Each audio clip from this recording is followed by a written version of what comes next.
ભાગવતમ આદરા પઠનીયમ પ્રયત્નેન સર્વ હેતુ વિવર્જિતમ. ત્યાં પઠનીયમ કીધું છે, ત્યાં શ્રવણ નથી કીધું, સાંભળો. ભાગવત નિરંતર સાંભળો નથી કીધું, પઠનીયમ પ્રયત્નેન, તમે પ્રયત્ન કરો અને ભાગવતનો પાઠ કરો, પ્રયત્નપૂર્વક ભાગવતનો પાઠ કરો. આ આચાર્ય આજ્ઞા છે. સેવાની જે કૃષ્ણ સેવા સદા કાર્ય છે એમ પઠનીયમ પ્રયત્નેન સર્વ હેતુ વિવર્જિતમ. તમે પ્રયત્નપૂર્વક ભાગવતનો પાઠ કરો. આવડે ન આવડે, જેવો આવડે, જે ભાષામાં આવડે, પણ ભાગવતનો પાઠ કરો. આ મહાપ્રભુનો આદેશ છે આપણને. આદેશ, આજ્ઞા, જે માનતા હોય ભાગવત પાઠ કરવું જ જોઈએ. પઠનીયમ પ્રયત્નેન, શ્રવણ કરવાનું નથી કીધું, કથામાં શ્રવણ કરવા જાઓ, સાંભળો, એમ નથી કીધું. તમે પ્રયત્ન કરીને ભાગવતનો પાઠ કરો. પઠનીયમ, આ ભાગવત શાસ્ત્ર એવું છે કે તમે એનો પાઠ કરો, ભાગવતનો પાઠ કરો. મહાપ્રભુ જેમ કે પાઠ કરો, મહાપ્રભુજી કે હું કહેતો, હું તો પાછું આપણે કરવું જોઈએ એવું કેવું જોઈએ મારે. મહાપ્રભુજીના વચન કહું છું. મહાપ્રભુ કે પઠનીયમ, પાઠ જ કરવો જોઈએ ભાગવતનો, પ્રયત્નપૂર્વક કરવો જોઈએ. તમારે પ્રયત્ન ન થતો હોય તો પ્રયત્ન કરો. ભાગવતનો પાઠ કરવાનો પ્રયત્ન ન થાય ન ચાલે, એમ નહીં ચાલે. તમે તમારે નહીં કરીએ ન ચાલે, કરો પાઠ. ભાગવત પાઠ કેમ કરો બતાવી દઉં છું, શૈલી વિધિ બતાવો. અઘરી નથી ભાગવત પાઠ. પણ એક વસ્તુ ધ્યાનમાં રાખો, સર્વ હેતુ વિવર્જિતમ. સર્વ હેતુ વિવર્જિતમ. કાંઈ હેતુ ન હોવો જોઈએ. પાઠ કરવો એનો કોઈ હેતુ ન હોવો જોઈએ. પાઠ કરવો, ભાગવતનો પાઠ કરવો, કૃષ્ણની ભક્તિનો આ રીત છે ભજન કરવાની આપણી. બસ એના સિવાય બસ કોઈ કારણ કાંઈ નહીં, કોઈ હેતુ કાંઈ નહીં. શું જોઈએ છે કાંઈ નહીં, કૃષ્ણ જોઈએ બીજું કાંઈ નહીં. સર્વ હેતુ વિવર્જિતમ. કોઈ હેતુ નથી કે આ જોઈએ કે આ જોઈએ કે પિતૃ મુક્તિ કાંઈ કે કોઈ કલ્યાણ થઈ જાય, આ થઈ જાય, તે થઈ જાય, કાંઈ નહીં. સર્વ હેતુ વિવર્જિતમ. ભાગવતમાં લખ્યું હોય તો પણ નહીં. ભાગવતમાં હેતુ લખેલા છે કે આના અધ્યાયના પાઠ કરવાથી આ થાય તો પણ નહીં. સર્વ હેતુ વિવર્જિતમ. ભાગવત સાચો લાભ તમારે જો લેવો હોય, મહાપ્રભુજી આજ્ઞા સાચો જો લાભ લેવો હોય આ શાસ્ત્રનો, તો સર્વ હેતુ વિવર્જિત હોય તો જ સાચો લાભ મળે. નહીં તો પછી લાભ કેટલો મળે કે જેમાં લખ્યું હોય એના માટે તમે કહ્યું એટલું મળી જાય. કદાચ ન મળે એવું નથી, મળી શકે, કારણ કે તો કલ્પવૃક્ષ છે. પણ એટલું જ મળશે, એનાથી વધારે નહીં મળે તો પછી કૃષ્ણ નહીં મળે. એના માટે સર્વ હેતુ વિવર્જિત, કૃષ્ણ માટે તો સર્વ હેતુ વિવર્જિત ભાગવતનો પાઠ કરવો. પ્રત્યતમ નૈવ યુંજિત પ્રાણેહિ કંઠ ગતિરપી. વૃત્તિ માટે તો પ્રાણ કંઠમાં આવી જાય ને તો પણ મરી જવાય, પણ ભાગવતનો પાઠ કરે. એટલું ભાગવત આપણને પ્રિય હોવું જોઈએ. તદભાવે યથેવ સ્યાત્ તથા નિર્વાહમાં આચરે. તમારે જેમ કરવું એમ કરો. તમારા નિર્વાહ માટે તમારાથી જે થાય કરો, પણ ભાગવતનો ઉપયોગ કદાપી ના કરો. જેમ થાય એમ કરો. ટીકાકારોનું વચનને જોયું નથી, પણ પૂજ્ય શ્યામદાદા આજ્ઞા કરી. ટીકાકારો તો એમ કહે છે કે ચોરી કરવી પણ ચોરી કરો, પણ ભાગવતનો પાઠ કરી વૃત્તિ ના કરો. ચોરી કરવું ન કરાય, ખરાબમાં ખરાબ ચોરી, પણ ચોરી કરવી પણ ભાગવતનો પાઠ વૃત્તિ ના. આ બધા વ્યાસપીઠ લગાવીને બેસીને ભાગવતના નામે પૈસા કમાઈ રહ્યા છે. વલ્લભ ખોલી બાકી નથી રહ્યા. હવે બધાના ધંધો આવી ગયો છે હાથમાં ભાગવતનો. મહાપ્રભુ કહે છે આટલું બધું કરવાની જરૂર નથી, આટલા બધા ઢોંગ કરવાની જરૂર નથી. ભાગવતના નામે બહુ સહેલું છે. ભાગવત પાઠ કરો. પઠનીયમ પ્રયત્નેન સર્વ હેતુ વિવર્જિતમ. કોઈ હેતુ વગર ભાગવતનો પાઠ કરો. ઘણા ગભરાઈ ગયા છે ભાગવતનો પાઠ સિવાય તો માથે આવીને ભાગવતનો પાઠે માથે આવ્યો. ભાગવતનો પાઠ કરવો જ પડે. મહાપ્રભુજીના મતે તો કરવો જ પડે. પઠનીયમ પ્રયત્નેન, પ્રયત્ન કરો. ન થાય તો પ્રયત્ન કરો. ભાગવતનો પાઠ કરવો જ પડશે. કેને કરવો જોઈએ એ પણ કઈ છે. છેલ્લે મારે સમાપન તો છેલ્લે કરવાનું છે. આ બધું કોના માટે? આ બધી ભાગવત કોના માટે જ છે? ભાગવત, સ્વરૂપ સેવાના ભજન ને ભક્તિના પ્રમેય રત્નાનંદ કોના માટે એ પણ છેલ્લે કહ્યું. એ પહેલા કહે તો વાતો ચાલુ ગયો છે. પહેલા કહી દીધું તો વાત પૂરી થઈ જાય. હા, છેલ્લે કહેવાય. અધિકારી પહેલા હોય પણ આપણે છેલ્લે લે. તદભાવે યથેવ સ્યાત્ તથા નિર્વાહમાં આચરે. જેમ થાય નિર્વાહ કરો. નિર્વાહની ચિંતા ન કરો. તમારે જે કરવું એ કરો. જે ધંધો થાય એ કરો. એટલે ચોરી કરવી પડે, ચોરી કરાય, પણ ભાગવત કરવું ચોરી કરવા કરતા સારું નથી. ચોરી ખરાબમાં ખરાબ છે, પણ ભાગવત એના કરતા ખરાબ છે. ભાગવતથી નિર્વાહ કરતા હો તો ચોરી કરવા કરતા ભાગવતથી નિર્વાહ કરવો એના કરતા ખરાબ છે. એટલે આપણે વ્યાસપીઠ લગાવીને જે ભાગવતની વૃદ્ધિ કરે છે બધા સમજી જવા જોઈએ કેવા છે. ચોરી કરના કરતા એનાથી પણ નિમ્ન કક્ષા છે.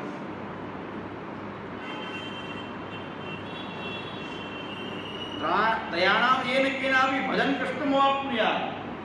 આ રીતે ભગવાન કૃષ્ણનું કોઈ પણ રીતે આ ખાલી ભાગવતનો પાઠ કરીને તો પણ કૃષ્ણની પ્રાપ્તિ થશે. કૃષ્ણની પ્રાપ્તિ નિશ્ચિતપણે કૃષ્ણની ભાગવત પાઠથી પણ કૃષ્ણની પ્રાપ્તિ થઈ શકે છે.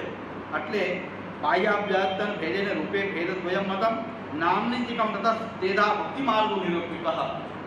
બાહ્યાભ્યંતર ભેદથી રૂપના બે પ્રકાર. બાહ્યાભ્યંતર ભગવાનના રૂપ ભજનના સ્વરૂપ ભજનના બે પ્રકાર, આંતર અને બાહ્ય ભજન, અને નામનું ભજન, ભગવાનના નામનું ભજન. આંતર બાહ્ય ભજન અને નામનું ભજન, આ ત્રણ રીતે ભક્તિ માર્ગ જે છે એ નિરૂપિત કરવામાં આવ્યો છે. મહાપુરુષ પઠનીયમ પ્રયત્ન સર્વ હેતુ વિવર્જિતમ એ મહાપુરુષની આજ્ઞા છે. હવે ભાગવતનો પાઠ કરવો જોઈએ. કેટલો ભાગવતનો પાઠ કરવો જોઈએ? ભગવાનની લીલા શ્લોક સમજાય એ રીતે ભાગવતનો પાઠ કરવો જોઈએ. ગુજરાતીમાં તો ગુજરાતીમાં કરવો જોઈએ, સંસ્કૃતના શ્લોક અને એનું ગુજરાતી એ રીતે કરો, પણ અર્થનું અનુસંધાન પૂર્વક પઠનીયમ. નરસિંહલાલજી કહે છે પાઠનો અર્થ જ થાય છે અર્થનું અનુસંધાન કરવું. ભાગવતનો પાઠ કરીએ, ભાગવતનો અર્થ સમજાય તો એ રીતે પાઠ કરવો જોઈએ. સંસ્કૃતનો શ્લોક એનો અર્થ સમજાતો હોય, જે ભાષામાં સમજાતો હોય એ ભાષામાં સમજવું.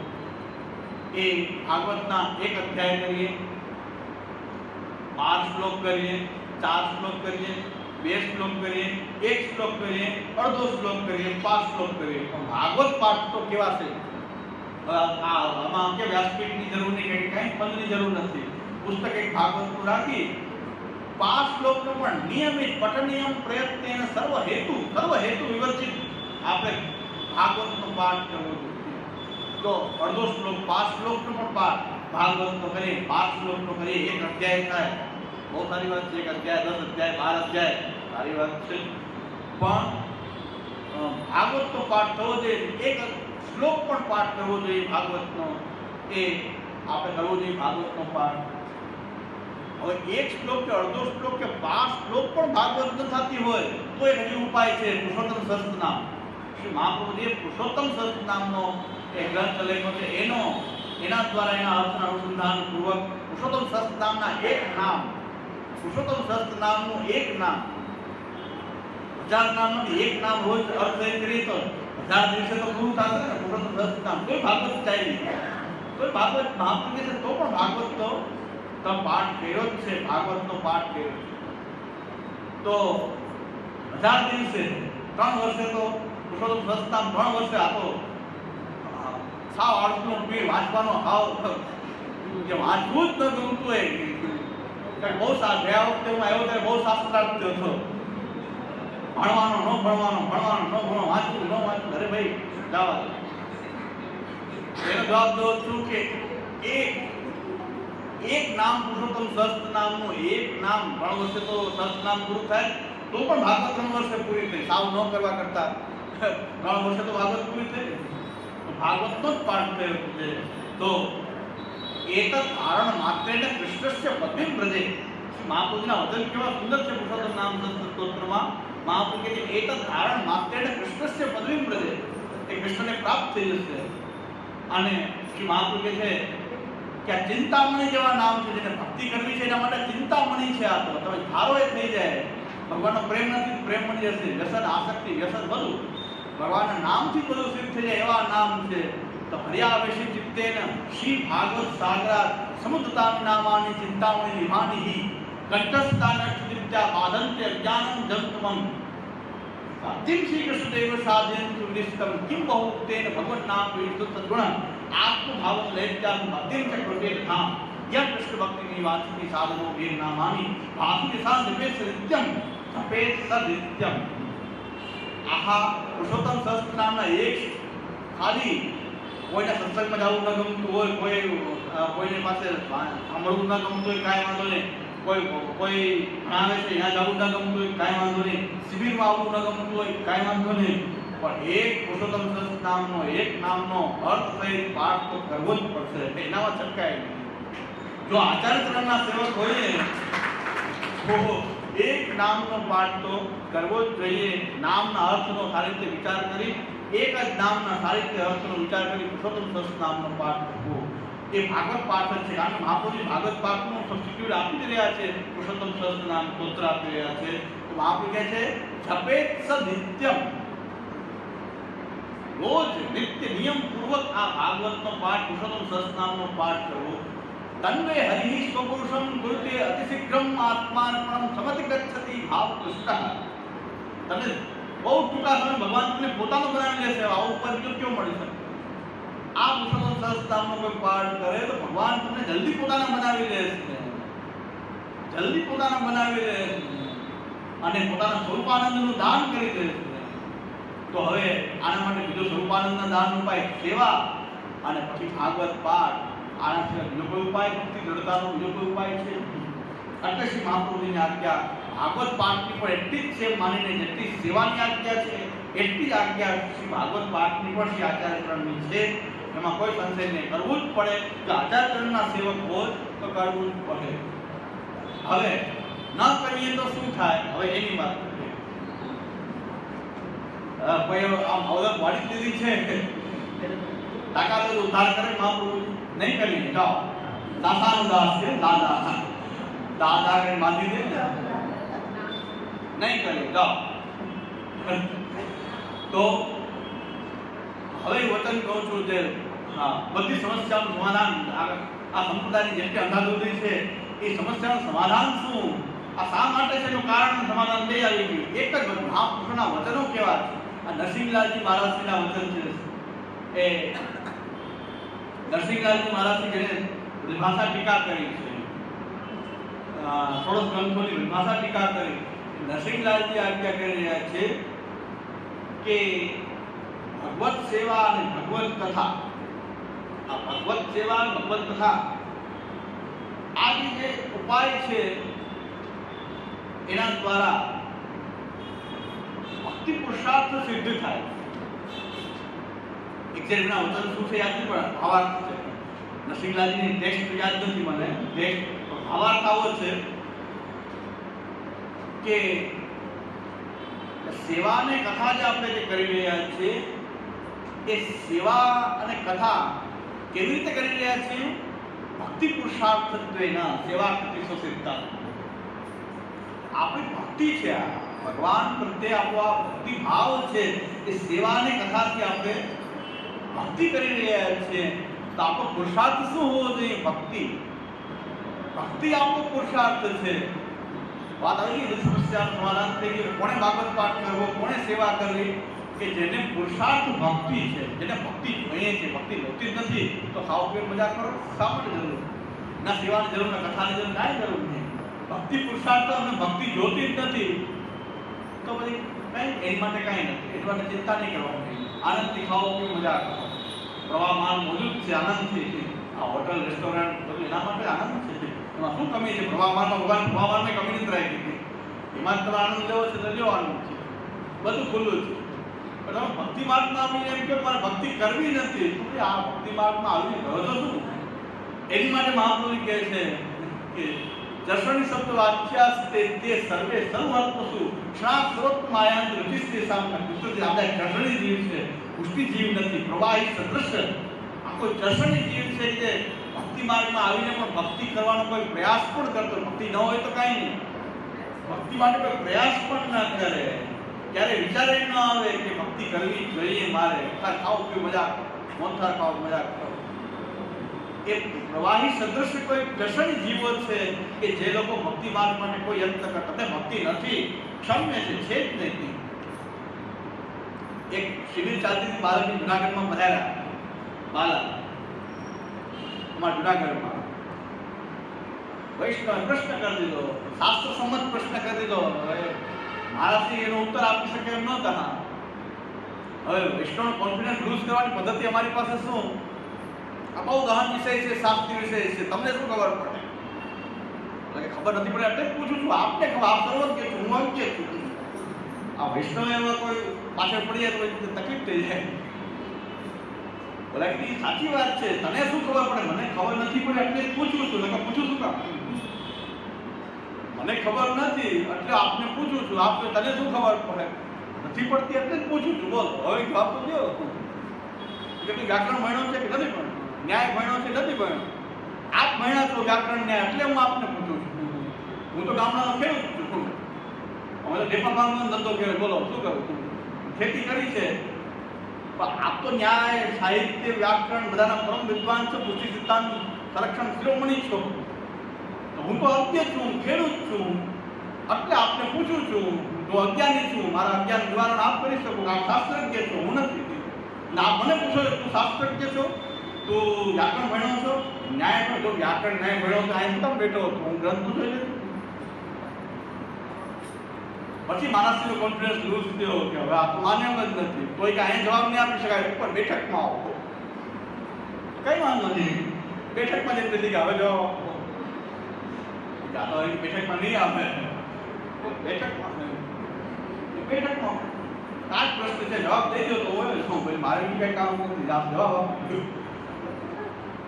તો અત્યારે સમય નથી. હવે જામનગર આવો, એ જામનગરની આયા સુધી આપણે ગયું હતું. નીચે સભામાં નહીં દઉં જવાબ, રૂબરૂ આવ્યો. બોલો હવે જવાબ દઈ દીધો.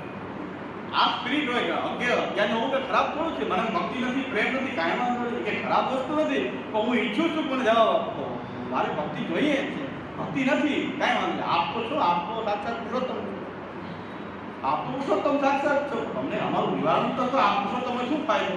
સોના નળ છે, પાણી ન આવે શું ફાયદો? થોડો ગાડી નાખવો પડે, ગાડી ફેંકી દેવો. સોના નળ ફિટ કરે, પાણી ન આવતું હોય તો સોના નળ થવાથી સારું લાગે. બધાય હોય સોના નળ હાથ ધોવામાં કામ ના આવે તો 10 રૂપિયા પ્લાસ્ટિક વાળું જ કામ આવે. 10 વાળું પ્લાસ્ટિક નાખ્યું હોત તો સારું હતું. એટલે આપણે ઠાકોરજી મેળવી ધરાવીએ છીએ ને, એ ઠાકોરજી જોગાડી શકે, બાકી કોઈ તાકાત જોગાડી દે તો વેકેશન ન કરે. આપણે વેળું સિદ્ધરામ કેરા હોય, સૂરની બોલાને કાંઈ હોય નહીં, વેળું ઠાકોરજી વગાડી શકે, બીજા કોઈ ન વગાડી શકે. હા, વેણુજી વગાડવા સામર્થ્ય બીજા કોઈ નથી કે સૂર એકે કાઢી દે. ગમે એવો હરિદ્વાર તુલસી આવે, બોલાનો હોય તો સૂર નીકળે ને, સૂરજ પ્રભુ જ કાઢી શકે. એ શું પંચમી બહાર નીકળ્યું. એમાં નળ હોય, એમાં પાણી નીકળવાનો રસ્તો જ ન હોય તો સોના નળ ફિટ કર્યો શું કામ? સ્વાદથી ગમે, સારો છે. પાણી હાથ ધોવાનું કામ નહીં, પાણી નીકળે નહીં. કે હું ફોલ્ટ કરી સોની નળ ફિટ કરી દે, એમાં અંદર રસ્તો ન બનાવ્યો બરાબર, પાણી નીકળે જ નહીં.